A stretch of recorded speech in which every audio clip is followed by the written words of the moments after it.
날이 좋군요. 개나리가 엄청 많이 폈어요. 봄날이 옵니다. 봄날. 근데 봄이 너무 짧아졌어. 가을도 너무 짧아졌고 우리나라. 봄만 되면 그리고 미세먼지가 어쩜 그렇게 많아지는지. 요즘 제가 하나님께 기도하는 중입니다. 환경에 대해서도 미세먼지 관련해서도 기도하는 중입니다. 환경을 개선할 수 있는 인류가 되게 해달라고. 중국과 한국,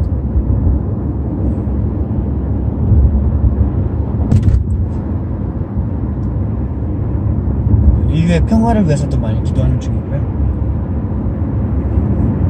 특별히 북한과 미국, 지금 북미 그 핵과 관련한, 비핵화 관련한 협상들이 한번 결렬이 됐죠.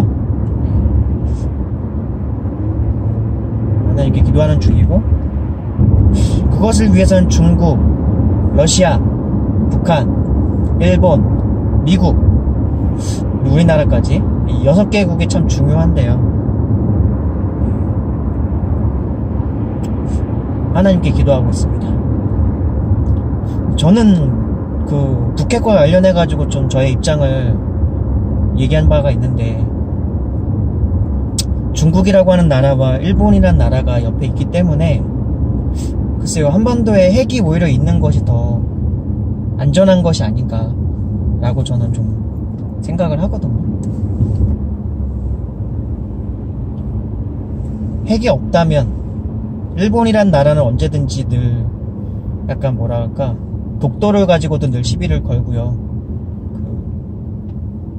그 나라에 있는 보수 정권이라고 해야 되나? 네. 극우 정권이라고 그러죠? 보수 정권이라고 하고 극우 정권. 네. 그래서 맨날 시비 걸 거 없으면 맨날 꼬투리 잡아가지고 걔네 시비 걸어서 하는 게 있고, 중국이란 나라는 지금 뭐 우리나라한테도 전에 사드 사건 때도 한번 약간 되게 좀 약간 깡패짓거리를 한 적이 있는데,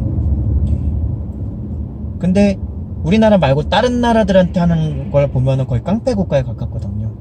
뭐 대만한테도 할 때도 그렇고, 그 옆에 있는 작은 나라들, 거기에다 대고는 거의 깡패 국가에 가깝게 하는데, 우리나라 같은 경우는 이제 미국이 좀 약간 동맹국으로서 약간 입지를 다니고 있어가지고, 중국이 막 그렇게 하진 않지만 사드 문제가 불거졌을 때는 확실하게 경제적인 보복을 약간 중국으로 또 받기도 했었는데요. 그럴 때를 보면은 이 한반도에 핵이 없다면 이제 한반도에 핵이 없을 때 문제가 되는 거는, 미국이란 나라가 또 어쨌든 무기를 팔아서 전쟁을 통해서 돈을 되게 벌어들이는 나라로 제가 그동안 인식을 해왔기 때문에, 인지를 해왔었기 때문에, 역사적으로 보면은, 그래서 미국이란 나라가 그렇게 역사적으로 전쟁과 무기를 팔아가지고 늘 뭔가 이득을 취하고, 그걸로 약간 상당한 많은 부분의 이익을 취하는 나라라서, 우리나라에 이제 핵이 없다면 자잘한 무기 맨날 팔아서, 그리고 그 무기를 팔려면 뭘 해야 돼요? 한반도 이 주변 정세를 늘 위기를 뭔가 조장하는 뭔가의 흐름을 만든다는 거죠. 지난번에 남북 그 뭔가 평화 모드가 조성될 때 어떤 일이 있었죠? 일본이 갑자기 막 초계기가 막 날라와가지고 쓰잘데없이 막 시비 걸고 그랬었잖아요. 그러니까 그런 일들이 발생할 수 있다, 많이. 그러니까 어쨌든 남북한은 노무현 정부 때는 오히려 미국한테 오히려 좀 약간 뭐랄까 좀 강하게 대하면서, 강하게 미국을 대하면서, 김정일의 그 핵은 우리를 향한 게 아니라, 김정일이죠. 김정일의 북핵은 그 개발하는 거는 남한을 향한 게 아니라 미국을 대적하기 위한 거다. 그런 논리로, 그리고 우리 남한하고는 우호적인 관계로서 잘 진행될 수 있다 했는데, 그것이 깨뜨려진 게 바로 이명박 정부 때부터 이제 그게 됐잖아요. 그리고 박근혜 정부 때는 더 안 좋아졌고.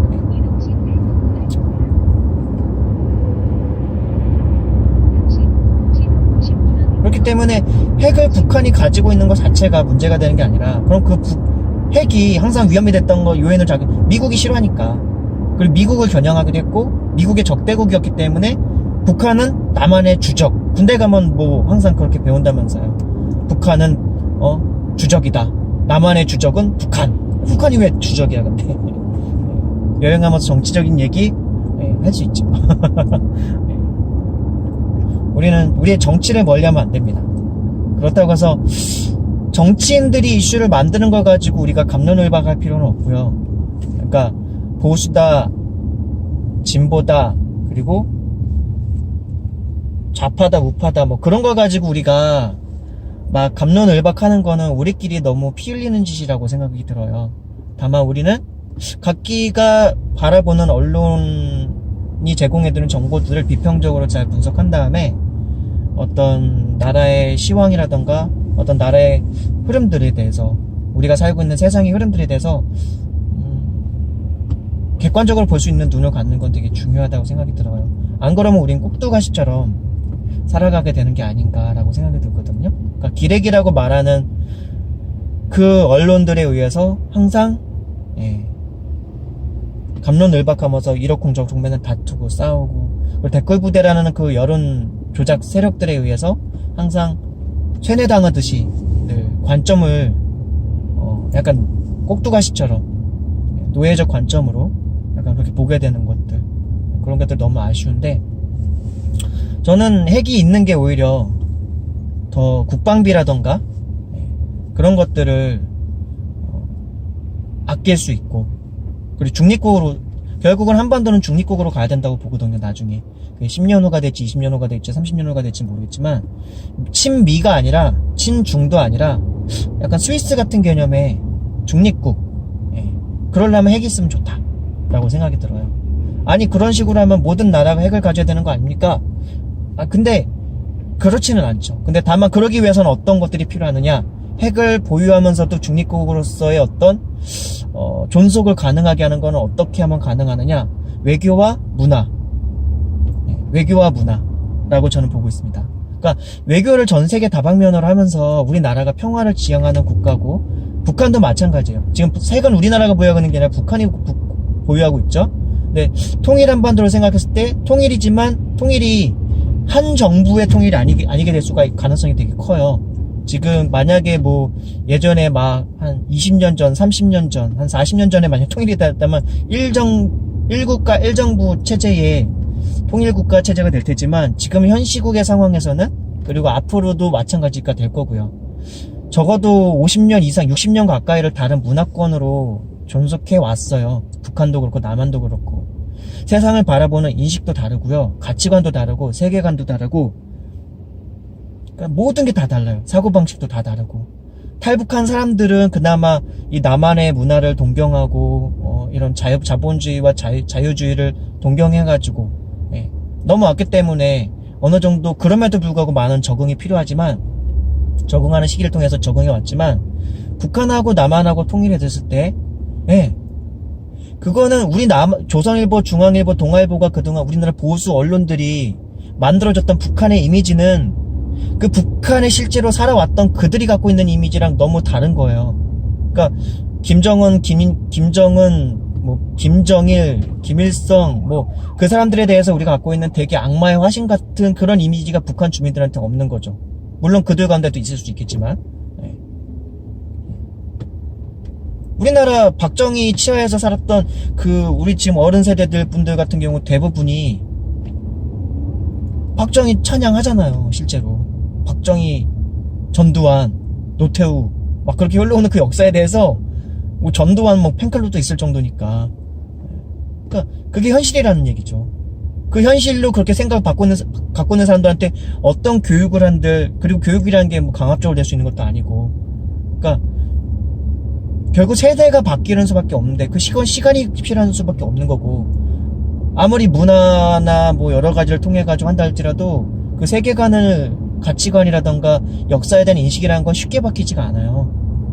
역사라는 거는 어떤 팩트가 존재하지만 그 팩트를 바라보는 관점에 따라 다 다른 거기 때문에,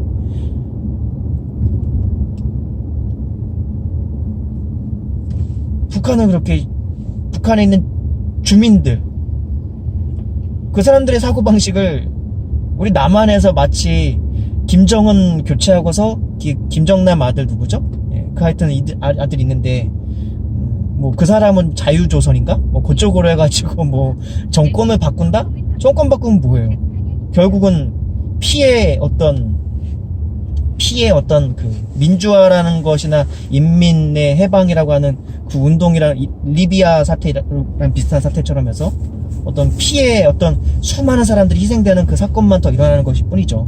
그럼 결국은 가장 적게 손실을 보면서도 가장 적은 희생을 치르면서도 하는 것은 현 정권에 있는 사람들의 생각이 조금은 개방적이 되고 조금은 자유롭게 되고 그러면서 그 안에서 서서히 변화시켜 나가는 것. 저는 그게 바람직하다고 보거든요. 예. 그러니까 리비아 사태 같은 경우가 일어나면 북한에서 내란이 일어나고 막 그렇게 됐을 때 뭐 김정은 교체되면 뭐 다 모든 게 해결될 것 같이 얘기하는 그런 구구의 세력들이 있지만 그 북한 안에서 내란이 일어나고 그 군부 세력 안에서 쿠데타가 일어나고 막 그렇게 됐을 때 거기에는 카오스, 혼란, 혼돈이 가득한 세상이 되는 거죠. 자, 그렇게 됐을 때 우리 남한은 과연 안정적인 상황이 될까요? 그 바뀌는 정권은 그럼 그 가지고 있는 핵을 어떻게 할까요? 핵은 그리고 완전히 없앨 수 있을까요, 과연? 그냥 불가능하다고 봐요.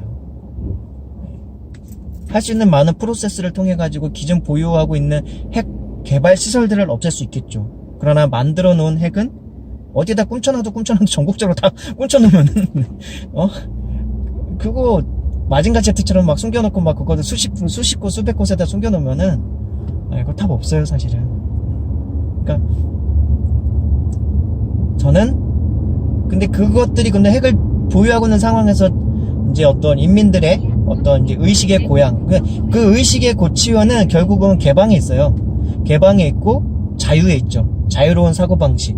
그건 사상의 자유가 될 수도 있고 교육도 자유롭게 되겠죠. 많은 것들을 외방의 문물을 외국의 어떤 문물들이나 여러 가지들 이렇게 경험하는 사람들이 많아지면 그걸로 인해서 어떤 비평적인 사고라던가 그런 것들이 훨씬 더 가능해지는 거죠.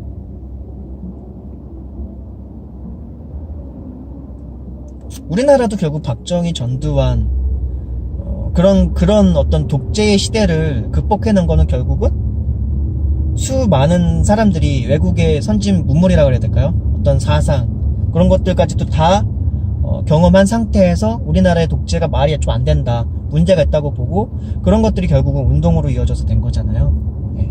그러니까 저는 북한 같은 경우도 먼저 그런 것들이 시작돼야 된다. 근데 그런 것들이 시작되기 위해서 그냥 밖에서 무슨 도발적인 방식으로 되는 것이냐, 그게 아니라 자연스럽게 경제협력이라는 걸 통했다 보면은 경제협력하고 남한과 북한의 경제협력 같은 걸 하고 그리고 관광산업을 지금 김정은 같은 경우도 약간 키우려고 노력을 하고 있거든요. 예, 지금 저쪽 원산인가요? 카지노를 비롯해가지고 그런 관광산업이 발전하게 된다는 건 어쨌든 외국인들도 활발하게 좀 더 왕래를 한다는 것이고 그리고 또 북한 사람들도 미국 가는 날도 오겠죠. 그러면은 그 사람들이 자연스럽게 외국을 나가고 들어오고 그러면서 사상이라고 하는 것은 생각의 자유로운 어떤 움직임이라는 것은 결국은 활발한 활동을 통해서 되는 거거든요. 그것이 그 나라가 다 갇혀 있어서는 안 되는 거고 그러니까 열리게 하는 게 가장 중요하죠. 열리게 하는 게 가장 첫걸음이다. 근데 우리나라의 극우 세력이라던가 혹은 보수라는 이름을 가진 수구라고 하는 사람들이 얘기하는 거는 김정은만 테러해가지고 없애면 된다는 주인데 아니 거기 있는 군부 세력이라던가 거기 있는 어떤 그 외에 다른 정치인들은 바보냐고요. 김정은이 죽으면 끝나냐고요. 그들은 김정은이 죽으면 미국한테 손들고 나오겠냐고요. 오히려 지금 밖으로 나오고 있는 이미지들은 김정은이 오히려 비핵화를 주장하고 그 밑에 있는 부하들이라던가 그 정치를 하고 있는 그 사람들은 그 당원들은 당 지도자급들은 다 뭐라 그러고 있냐면은 비핵화하면 안 된다. 우리가 어떻게 해서 이거 핵무기를 만든 건데 이걸 쟤네들한테 그냥 주냐. 그런 입장이라고요. 그러니까 어떻게 보면 저는 제 생각으로 볼 땐 비핵화가 완전하게 혹시라도 된다면 그건 트럼프의 공만 있는 게 아니라 김정은의 공도 있어서 노벨상 주려면 김정은도 같이 주는 게 좋다고 봐요. 뭐 김정은 찬양하는 겁니까? 근데 아니에요. 그런 게 그런 관점이 아니라 그들이 치렀던 그 희생을 조금은 인정해 줄 필요가 있다는 거죠. 그러니까 김정은이 희생을 치러온 건 아니죠.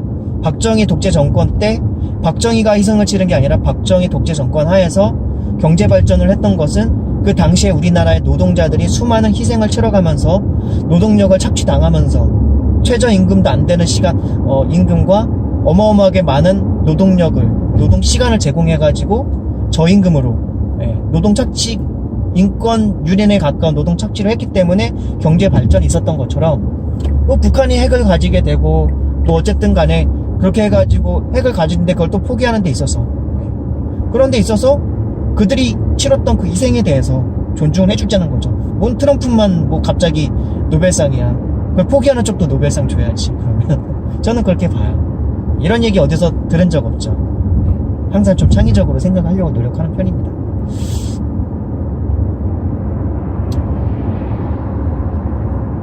그래서 아까 뭐 얘기하다 만 게 저는 한반도에 핵이 있는 게 오히려 안전할 수 있다는 관점을 얘기했는데 비핵화돼서 저는 이 한반도가 평화롭기만 하면 너무 좋겠어요. 근데 지금 우리나라의 남한에 핵이 없어도 안전할 수 있는 건 미국이라고 하는 나라가 그냥 어떤 약간 식민지처럼 군대를 주둔하고 중국을 견제하기 위한 하나의 기지국처럼 해놨기 때문에 사실은 안전한 건데 비핵화가 될 때 북한이 지금 문재인 정권 들어서는 그렇진 않죠. 뭐냐면은 미국의 군대를 빼지 않아도 상관없다라고 얘기하죠, 북한이. 근데 사실 그게 필요해요. 진짜 비핵화 되려면 미국의 군대가 오히려 우리나라에 있어야 돼요.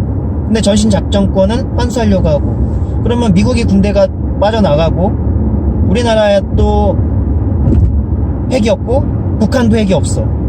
그럼 진짜 이 한반도 전체 핵이 하나도 없는 국가인데 그럼 그때 군사력을 따졌을 때 중국이라는 나라에 대해서 과연 우리나라가 답이 안 나오잖아요. 사실 중국이라는 나라는 핵도 있는 나라고요. 일단 그거 말고도 다른 첨단 무기들이 어마어마하게 많은 나라예요. G2라 그러나요? 예. 어쨌든 미국과 더불어 전 세계의 헤게모니의 제2대 권력 어떤 파워를 가지고 있는 나라인데 그 나라 옆에서 그냥 뭐 항공모함 항공모함도 있긴 하나요? 잠수함도 뭐 핵잠수함 뭐 그런 거 있나요? 그냥 뭐 배 몇 대하고 비행기 몇 대 이번에 스텔스 한 대 들여온 거 가지고도 우리나라도 스텔스 보유국이 됐다 뭐 그러면서 스텔스기 한 대 막 그런 거 중국은 핵이 있는 나라라니까요.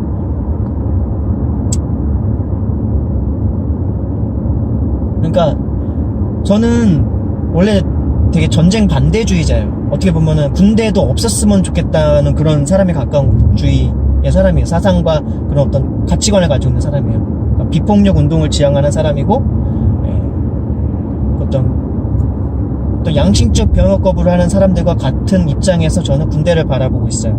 그러니까 군대는 없어지는 게 좋다. 할 수 있는 한 전 세계의 모든 군대는. 근데 그러기 위해선 차라리 자잘한 그렇다고 해서 모든 국가가 핵을 가진다 그걸 얘기하는 건 아니고 보통 전쟁에 특히 현대 지금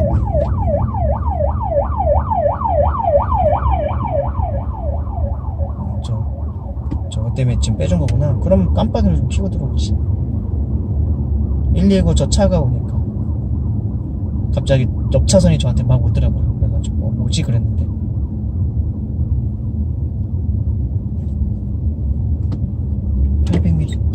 옆에서 우회전이네.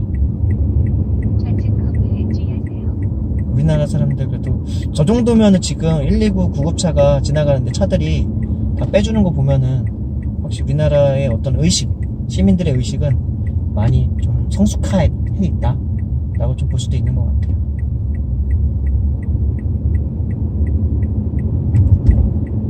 (590m) 앞에서 우회전하는 데가 있어.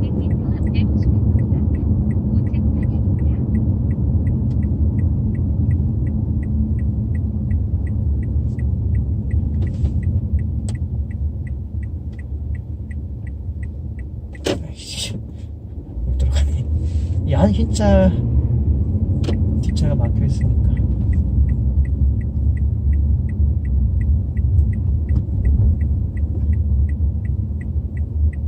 들어가기가 어렵도다.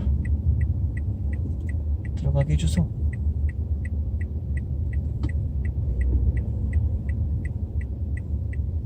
들어가게 해주소. 300m 앞에서 우회전해야 되니까 양간박이 켜주고. 저는 지금 운전면허 딴 지는 한 15년 넘은 것 같은데요. 15년 정도 된 것 같고, 장롱 면허에서 이제 운전을 실제로 한 거는 지금 한 3, 4년 되는 것 같은데요. 이 차를 이제 몰면서 운전을 어떻게 보면 본격적으로 한 건데, 제 차 뒤에는 아직도 그게 붙여 있습니다. 왕초보 한 번만 봐주시게, 뭐 그렇게 있는데 그거 아직 안 됐어요. 한 번만 봐주시게 왕초보 해가지고 되게 웃기게 생긴 사람이 막 굽신굽신하면서 하고 있는 그림이 있고 뭐 그래요. 근데 그거 안 떼고 있는 이유 중에 하나가 그게 좀 웃기거든요. 말기가 약간 한 번만 봐주시게 왕초보 해가지고 그거를 보고 한 번 웃고 가는 사람들이 꽤 있어요. 운전할 때 보면은. 네, 약간 이런 상황에서 또 그런 거 보고 약간, 네, 양보를 해주는 사람들도 있고, 그래서 안 뛰고 있습니다. 가디건 괜히 입었나 보다. 되게 덥다.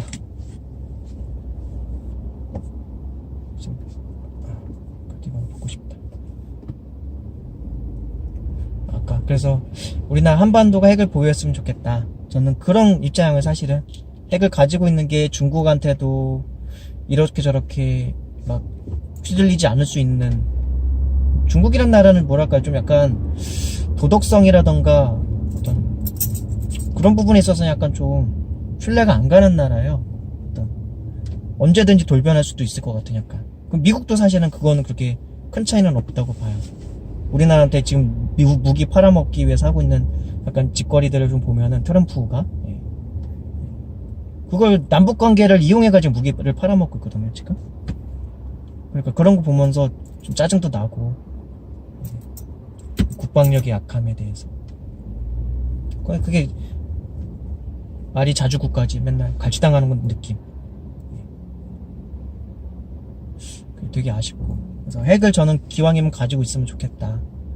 근데 비핵화가 됐을 때는 그러면은 이 한반도는 과연 국방력을 보면 국방비가 더 많이 들어가요. 비핵화한 다음에 남북한 통일됐을 때. 일본이란 나라 때문에 그래요. 일본이란 나라. 중국도 마찬가지고요. 근데 중국이란 나라는 답이 안 나요 사실은. 우리가 어떤 재래식 무기를 가지고, 첨단 무기를 가지고 뭐 한들 핵만큼 가장 효과적인 게 또 있는가. 그래서 생각해 보면은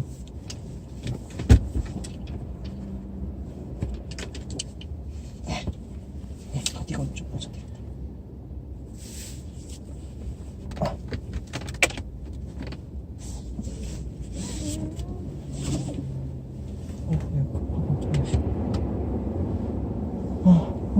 덥죠? 안 더워요? 포근해? 제가 정치 얘기를 하고 막 그러니까 우리 마누님이 옆에서 졸고 있네요. 역시 수면제입니다. 저기 북한산 바로 앞에 보이잖아. 저기 보이지, 저기 바로 저기 꼭대기 보이잖아. 북한산이 앞에 보이기 시작했네. 삼각산이라고도 하고. 홍은사거리가 근처에 있구나. 2.4km인데 남은 거리가 15분.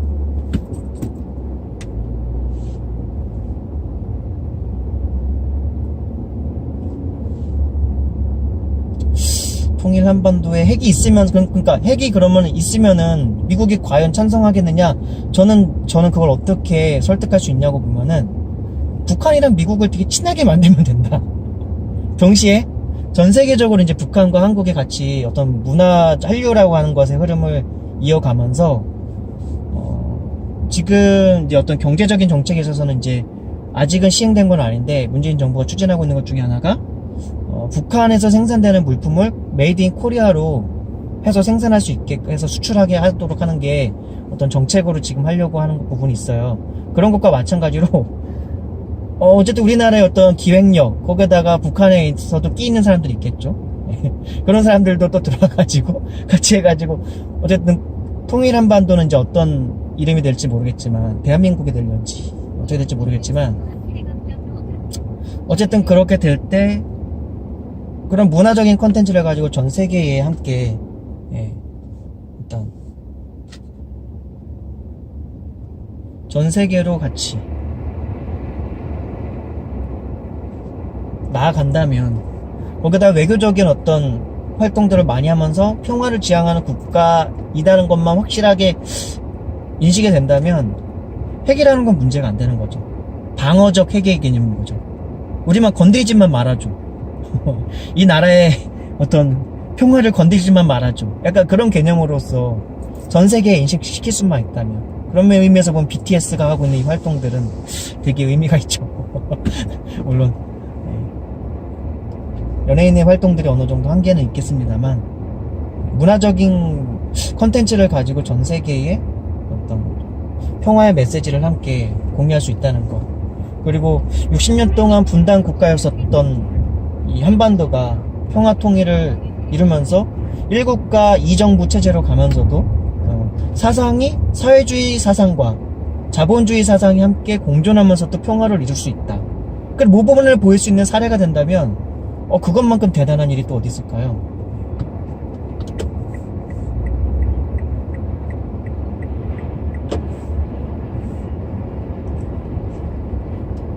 트럭이 막 밀고 들어오는데요. 깜빡이도 안 켜고? 이 아저씨 아주, 나 저 차 따라가야 돼, 약간 그런 느낌으로 밀고 들어오는데? 돌고.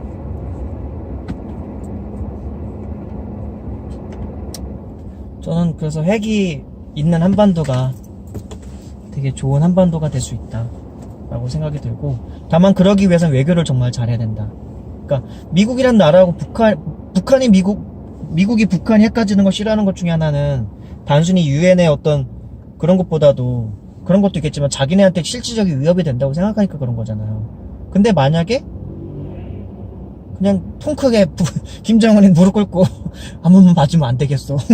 물론 말도 안 되는 얘기인데, 우리 핵 갖고 내가 앞으로 미국한테 잘할 테니까 우리 친하게 지내고 우리 평화를 지향하는 한반도가 될 수 있게. 중국이란 나라 우리가 핵을 안 가지고 있으면 그만큼 더 힘든데 막 그렇게 어떻게 말로 잘 구슬려 가지고 하면 좋겠지만 불가능한 얘기고요. 사실은 엄청나게 불가능한 얘기고. 그건 어쨌든 열강국들과 친밀하게 잘 지내놓으면 핵 보유를 하면서도 중립국으로서 존속할 수도 있다. 영국은 핵을 가지고 있고 프랑스도 아마 핵 가지고 있죠? 네.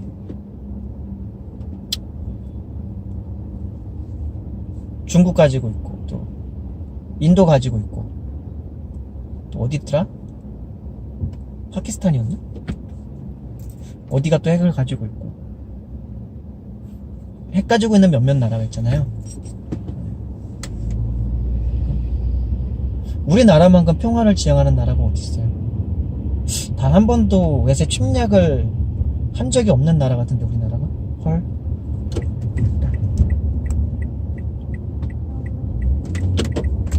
어떡할 것 같다.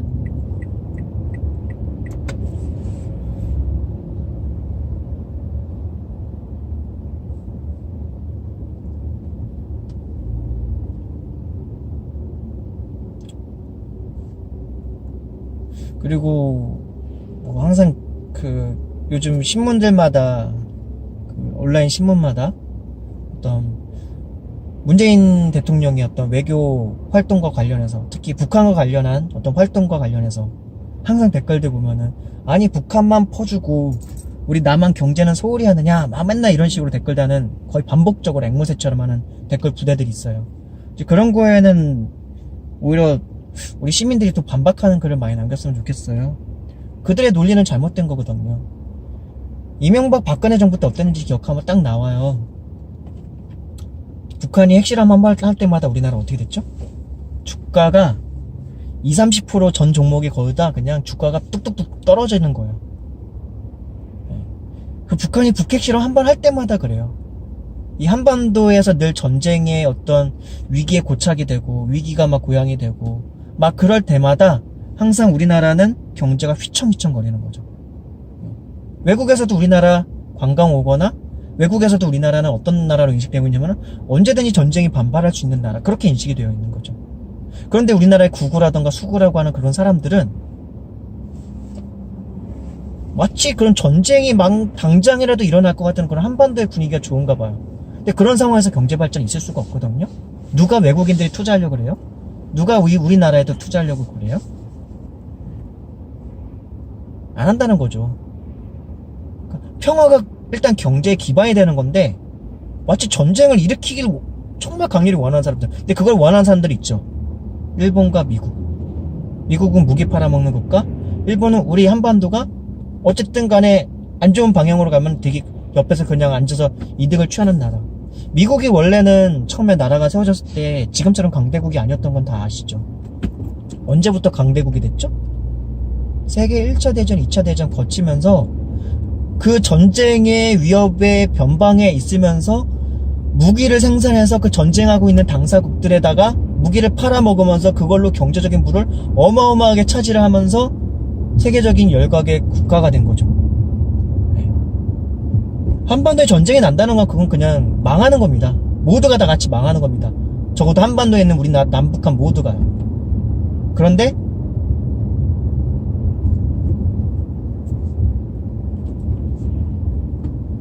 그거를 원하는 사람도 있는 것 같아요.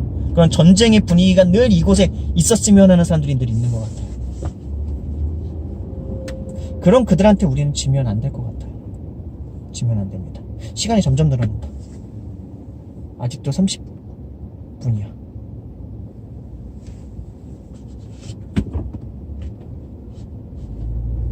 내가 길을 잘못 들어왔나? 14km가 더 늘어나. 원래 2.8km였는데 14km가 됐어. 길 잘못 들어왔나 보다. 뭔 길이 이래?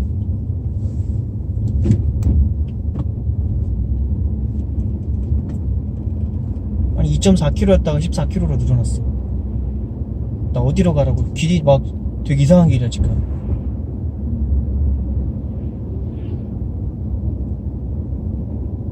어떤 길로 갔어야 되는 거지?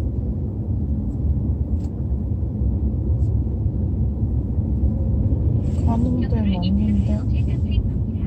가는 데는 맞는데? 맞잖아. 됐네. 방금 전에 내비가 이상했어요. 길을 되게 여러 개를 알려주면서 파랑 엄청나게 많은 길을 알려주면서 다시 5분으로 줄어졌다. 내비가 항상 믿을 건 못돼.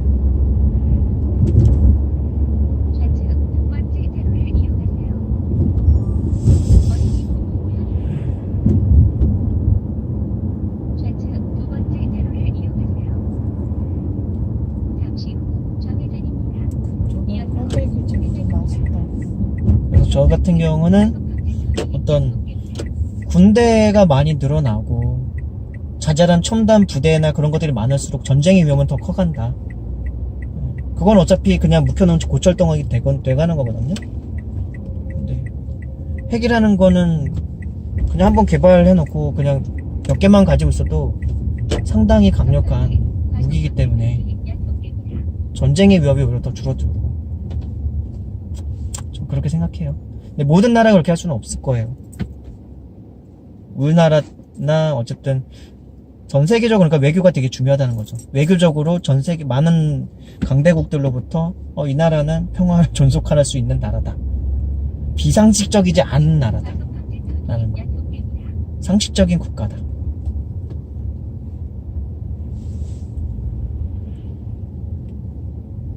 우리 마늘님이 도너츠 얘기도 했는데요. 북핵과 관련해서는 우리가 생각을 좀 바르게 좀 할 필요가 있을 것 같아요. 좀 더 다양하게 생각을, 바르게라는 표현보단 다양하게 생각을 가질 필요가 있다. 단순히 그런 보수 구구 쪽에서 말하는 논리와 진보 쪽에서 말하고 있는 어떤 논리, 그런 것들로만 우리가 생각을 매몰되지는 말자. 다양하게 생각할 수 있다. 그게 좋은 것 같아요. 그리고 지금 미국하고 우리나라가 어떤 비핵화와 관련해서 문재인 정부가 협상하고 있는데 너무 비굴하게 자꾸만 트럼프에만 의존하는 것 같냐라고 생각하지만 저는 그렇게 보지 않아요. 문재인 정부는 미국이 비핵화 북미 회담을 잘 성사시킬 것도 대비하고 있지만 그렇지 않을 것도 나는 지금 다 대비하고 있는 것 같거든요. 오히려 트럼프가 문재인 대통령이랑 협상하거나 막 그럴 때 보면 표정이 그렇게 좋진 않았거든요. 그게 겉으로는 문재인 정부가 이제 모든 걸 미국과 일치하지만 당신들이 우리랑 같이 뜻을 동조하지 않는다면 우리는 독자적인 노선도 갈 수 있다. 이걸 분명히 깔고 있는 것 같아요. 약간 노무현 정부가 원래 하려고 했던 것처럼. 그 얘기는 뭐냐면은 미국이 진짜로 자꾸만 그런 식으로 지네 자국과 그런 그 안에 있는 구구적인 어떤 볼턴과 폼페이오 장관이 말한 것처럼 너무 자기네 주장만 그렇게 강력하게 북한한테 요구를 하고 이루어질 수도 없는 어떤 그런 방식을 요구한다면 애초에 안 되는 걸로 보고 우린 우리나라대로 한반도의 평화를 위해서 가겠다. 그렇게 독자적인 노선을 갈 수도 있는 거죠. 미국이란 나라한테 종속할 필요가 없는 거죠. 뭐 종북 그런데 종미할 필요 없다 이 얘기죠. 제가 저는 종북도 할 필요 없지만 종북도 당연히 아니고 우리나라가 왜 종북을 합니까? 네, 종미 미국의 종속국으로서 종로로 타지 말자는 거죠. 그렇게 안 해도 된다는 거죠. 여기가 금융주차장이 이쪽에 있나요?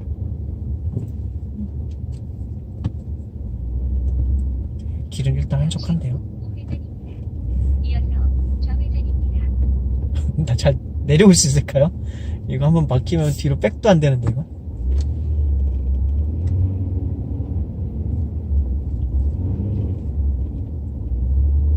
이런 언덕길 운전 실로 오랜만에 거의 제가 안 다니는 길인데 무섭다.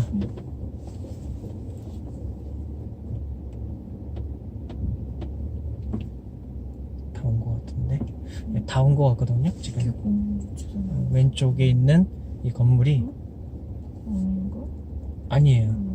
더 간 다음에 맞는데요. 40m 앞에서 이 건물 어이구 이거 만약에 이쪽으로 알려줬지? 거리가 있는데.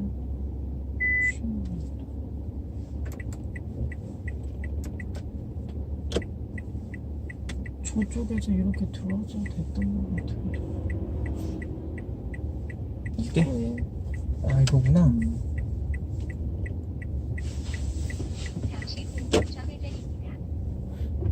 참고로 여기가 10m 더 가래. 시간제 주차는 10m 더 가. 여기가 주차장에 나올 때